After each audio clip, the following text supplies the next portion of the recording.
Welcome my dear students. আজ একটি motivational speech দিয়ে ক্লাসটি শুরু করব।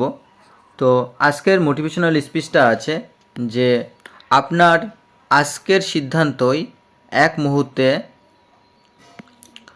আপনার কালকের ভাগ্য রূপান্তরিত করতে পারে, তাই সিদ্ধান্ত বুদ্ধির সাথে নিন। তো এটার মানে যে আপনি বর্তমানে যেভাবে হার্ডওয়ার্ক করবেন আপনার ভবিষ্যতও কিন্তু সেইভাবে তৈরি হবে, অর্থাৎ আপনার বর্তমান কাজের উপরেই কিন্তু আপনার ভবিষ্যৎ ফলাফল নির্ভর করছে। তো এইভাবে আমাদের প্রতিনিয়তই মোটিভেশন দরকার। জীবনে সাকসেস পাওয়ার জন্য হার্ডওয়ার্ক তোমাকে করতেই হবে। যত বেশি হার্ডওয়ার্ক করবে, যত বেশি নিজেকে তৈরি করবে, ততই বেশি তুমি সফলতার দিকে এগিয়ে যাবে। তো চলো আজকে ক্লাসটি শুরু করি। তো বন্ধুরা, এই সিরিজটা কিন্তু প্রিভিয়াস ইয়ার্সের যে প্যাসেজটি দিয়েছিল সেই প্যাসেজের অর্থাৎ সেম প্যাসেজ থেকেই কিন্তু পরপর সিরিজ চালিয়ে যাচ্ছি। এখান থেকে কমন পাওয়ার খুব সিউরিটি বা খুব নিশ্চয়তা রয়েছে। তো চলো আমরা প্রথম যে বাক্যটি সেটি লক্ষ্য করি। আমি বাড়ি ফিরে এসে একটা বিশেষ ওয়েভলেন্থে নবটা সেট করে আমার বারান্দার টবের গোলাপের গাছের একটা ফুল ছিঁড়তেই অতি তীক্ষ্ণ বেহালার স্বরের মতো একটা আর্তনাদ আমার যন্ত্রটায় ধরা পড়ল। তো এখানে লাইনটিকে আমরা বড় দেখতে পাচ্ছি, কিন্তু লাইনটা যতই বড় হোক না কেন এই লাইনটিকে কিন্তু আমাদের খুব সুন্দরভাবে বুঝে নিয়ে এবং ছোট্ট ছোট্ট অংশে বিভক্ত করে তবেই কিন্তু প্যাসেজটিকে অর্থাৎ এই লাইনটিকে আমরা ট্রান্সলেট করব। তো কিভাবে প্রথমে আমরা বাড়ি ফিরে এসে, তো এই যে ফিরে এসে বা ফিরে আসা এটা কিন্তু পুরোপুরিভাবে এখানে কমপ্লিট নয়। তো এটাকে আমরা কি পার্টিসিপেল করে নেব। এটাকে যদি পার্টিসিপেল করে নিই, অর্থাৎ এটাকে যদি আমরা এইভাবে লিখি যে কামিং ব্যাক হোম, অর্থাৎ বাড়িতে ফিরে এসে, কামিং ব্যাক হোম বাড়িতে ফিরে এসে কি আমি একটি বিশেষ ওয়েভলেন্থে এই নবটা সেট করলাম। তো সেট করে, তো এখানে আমি সেট করলাম দিয়ে দেবো এবং তারপরে কমা দিয়ে বা তারপর অ্যান্ড দিয়ে কিন্তু বাকিটা আমি যুক্ত করব। তো coming back I set, coming back home বাড়িতে ফিরে এসে আই সেট দ্য নব অ্যাট এ স্পেসিফিক ওয়েভলেন্থ, একটা নির্দিষ্ট দূরত্বে আমি কি করলাম, নবটাকে সেট করে দিলাম। অ্যান্ড অ্যাজ সুন অ্যাজ কেন ব্যবহার করেছি, কারণ অ্যাজ সুন অ্যাজ মানে যেই না এরকমটা বোঝাচ্ছে, অর্থাৎ ফুল ছিঁড়তেই। তো এখানে একটা শব্দ দেখো, ফুল ছিঁড়তে, অর্থাৎ একটা কাজ করার সাথে সাথে আরেকটা কাজ যখন শুরু হয় তখন আমরা অ্যাজ সুন অ্যাজ ব্যবহার করি। তো and as soon as I plucked a rose from my balcony tub, অর্থাৎ ব্যালকনি টবের থেকে একটা ফুল তুলতে না তুলতেই মাই ডিভাইস ডিটেক্টেড, আমার ডিভাইসটা একটা কি detected a high pitched violin like cry, অর্থাৎ ভায়োলিন বা বেহালার স্বরের মতো একটা তীক্ষ্ণ বা একটা অতি তীক্ষ্ণ হাই পিচড অর্থাৎ অতি তীক্ষ্ণ কি আর্তনাদের শব্দ আমার যে ডিভাইস ছিল অর্থাৎ যন্ত্রটা সেটা ডিটেক্টেড করলো, অর্থাৎ সেটা ধরে ফেললো। তো এইভাবে কিন্তু আমরা পুরো সেন্টেন্সটাকে ট্রান্সলেট করেছি, এখানে অ্যান্ড দিয়ে যুক্ত করেছি এবং তারপরে যেহেতু এটা অনেকই বড় তো সেই কারণে আমরা অ্যাজ সুন অ্যাজ দেওয়ার পরে আবার কিন্তু এখানে কমা দিয়ে দ্বিতীয় সেন্টেন্সটাকে শুরু করেছি, অর্থাৎ এটাকে আমরা একটা সেন্টেন্স বলবো আর এটা কমপ্লেক্স সেন্টেন্স, আর এই প্রথমটাকে আমরা সিম্পল সেন্টেন্স করে নিয়েছি কারণ এটাকে আমরা কিন্তু যে কামিং ব্যাক অর্থাৎ এটা পার্টিসিপল ফর্মে করে নিয়ে আমরা কিন্তু এটাকে সিম্পল সেন্টেন্সে করে নিয়েছি। তো এইভাবে কিন্তু পুরো সেন্টেন্সটাকে আমরা ট্রান্সলেট করেছি। তো এখানে আমরা কামিং ব্যাককে আমরা এইভাবে বলতে পারি কি রিটার্নিং, কি রিটার্নিং হোম, অর্থাৎ ফিরে এসে বাড়িতে ফিরে এসে রিটার্নিং হোমও আমরা বলতে পারি। বা এখানে যে আই সেট অর্থাৎ আমি রেখে দিলাম কি একটা নির্দিষ্ট দূরত্বে, বা আই পুটও বলতে পারি, বা আই কি প্লেস রাখলাম, বা আই স্ট্যাবলিশ একটা নির্দিষ্ট জায়গায় প্রতিষ্ঠা করলাম। তো এইভাবে কিন্তু আমরা এই বাক্যটিকে লিখতে পারবো। এছাড়া স্পেসিফিক, অর্থাৎ এখানে আমরা যেমন স্পেসিফিক একটা নির্দিষ্ট বলতে পারি বা আমি এটাকে একটা ডেফিনাইটও বলতে পারি, কি ডেফিনাইট, তাহলে কি অ্যাট এ স্পেসিফিক বা অ্যাট এ ডেফিনাইট বা অ্যাট এ কি পার্টিকুলার, কি পার্টিকুলার। তো অ্যাট এ স্পেসিফিক বা অ্যাট এ ডেফিনাইট ওয়েভলেন্থ বা অ্যাট এ পার্টিকুলার ওয়েভলেন্থ, এইভাবে আমরা এটাকে লিখতে পারবো। আর এখানে প্লাকড কি ফুল তোলা, তো প্লাকটাকে কিন্তু আমরা টোরও বলতে পারি, কি টোর অর্থাৎ তুললাম বা ছিঁড়লাম। ছেঁড়া অর্থাৎ ছেঁড়া অর্থে কিন্তু প্লাক ব্যবহার করা হয় বা তোলা অর্থে ব্যবহার করা হয়। এর মেন ফর্ম হচ্ছে কি টিয়ার মানে কি ছেঁড়া।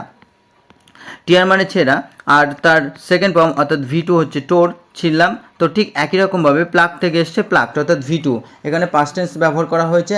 আর ডিটেক্টেড অর্থাৎ ধরে ফেললো, তো ডিটেক্টেডকে কিন্তু আমরা ডিসকভার্ডও বলতে পারি। কি ডিসকভার্ড অর্থাৎ আবিষ্কার করলো বা খুঁজে পেলো, বা কি এটাকে আমরা আনকভার্ডও বলতে পারি। আনকভার্ড কি উন্মোচন করলো। তো এইভাবে কিন্তু আমরা লিখতে পারবো।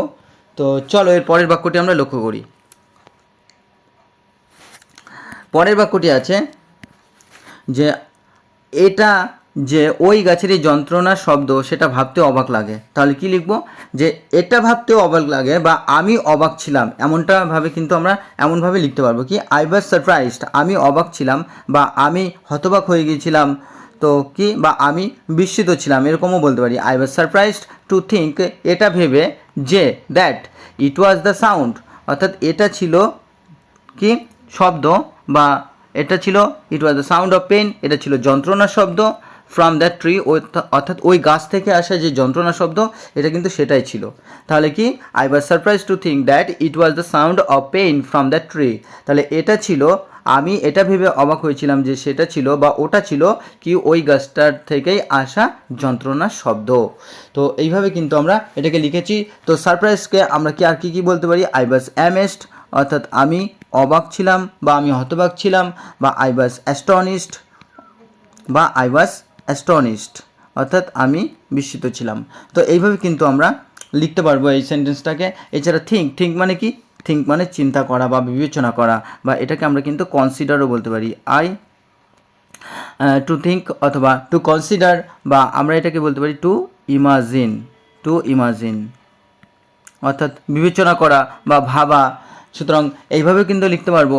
আর পেন অর্থাৎ যন্ত্রণা, যেটাকে আমরা একও বলতে পারি, এক, বা আমরা এটাকে অ্যানগুইশও বলতে পারি। কি অ্যানগুইশ অর্থাৎ যন্ত্রণা। তো এইভাবে কিন্তু আমরা এই সেন্টেন্সটাকে আরও ডিফারেন্ট ওয়েতে লিখতে পারবো। তোমাদের যেভাবে ইচ্ছা তোমরা সেভাবে লিখতে পারো। আর এই যে সমস্ত ওয়ার্ডগুলি আমি এক্সট্রা দিই, অর্থাৎ তোমাদের ভোকাব ইনক্রিজ করার জন্য, বেশি বেশি করে সিনোনিমস বাড়ানোর জন্য, এগুলোকে কিন্তু তোমরা অবশ্যই লিখবে। কারণ এগুলো লেখার একটাই কারণ, তোমরা যতবার এগুলো লিখবে দেখবে কোনো না কোনো প্যাসেজকে ট্রান্সলেশন করার জন্য তুমি এগুলো কমন পাবেই। আর যখনই কমন পাবে তখন তোমার কিন্তু ভাবতে হবে না, ট্রান্সলেশন দেখবে তোমার কাছে আরও ইজি এবং আরও যেন সহজ হয়ে উঠছে, আরও দ্রুত, আরও স্পিড বাড়বে তোমার মধ্যে কিন্তু। তো চলো দেখি পরের বাক্যটি। তো পরের বাক্যটি আছে, অবিনাশবাবু আমাকে তার বল দেখিয়ে তাক লাগিয়ে দেওয়ার চেষ্টায় ছিলেন, অর্থাৎ অবিনাশবাবু চেষ্টা করেছিলেন কি আমাকে হতবাক করে দিতে, আমাকে অবাক করে দিতে তার বলটি দেখিয়ে। তাহলে কি অবিনাশবাবু, এখানে সাবজেক্ট হলো অবিনাশবাবু, ওয়াজ ট্রাইং।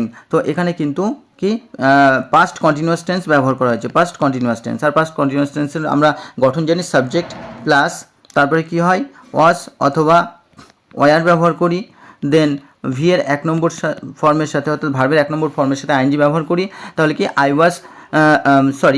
অবিনাশবাবু ওয়াজ ট্রাইং টু অ্যাস্টনিশ, অর্থাৎ আমাকে অবাক করার চেষ্টা করছিলেন বা আমাকে তাক লাগিয়ে দেওয়ার চেষ্টা করছিলেন। কি astonish me by showing his ball, তার বলটি দেখিয়ে, তার বল দেখিয়ে আমাকে অবাক করার চেষ্টা করছিলেন। তো এখানে কিন্তু আবার ইনফিনিটিভ ব্যবহার করা হয়েছে। আর ইনফিনিটিভ কখন ব্যবহার করা হয়?